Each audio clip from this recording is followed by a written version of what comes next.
But the other thing I think was this us and them mentality, that the people that are outside the church are them and the people that are inside the church are us. And the closer you were to our brand of Christianity, the more us you were. But even still, and I think it's something that we sort of reflected on as we were building the podcast more recently, even people that were in other arms of or other parts of our denomination, we actually did see them as being a little bit less than what we were doing in what we call Great Big AOG. We don't actually say the real name of the church because we don't want to get sued. But we were the mother church. We were the Rome of, the Vatican of that denomination in Australia, or at least we thought we were. And everybody else was a little bit less. So that sort of dualism, that sort of idea of us and them, while it certainly was true of people outside the church, it was also true of people inside the church. There were levels, there were gradations of how we saw people. And so what that did is it drove you further and further to the center, which is again what Brian was saying. It pushed you.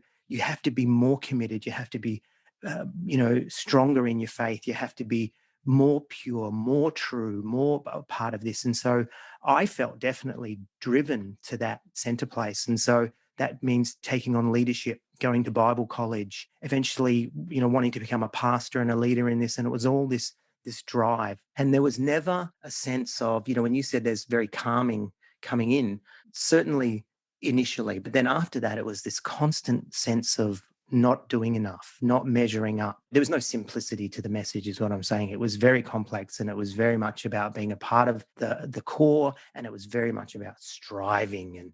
And so I think there's a lot of people that suffer a lot of existential anxiety in that space that probably never admit it, but it's definitely there. I think also I'd like to go to your question about how people were seen outside. They were seen as souls to save. Like they were no longer family members, friends, acquaintances, workmates. They were definitely souls to save. And I think that's why multi-level marketing are so incredibly successful within churches, and particularly within evangelical and Pentecostal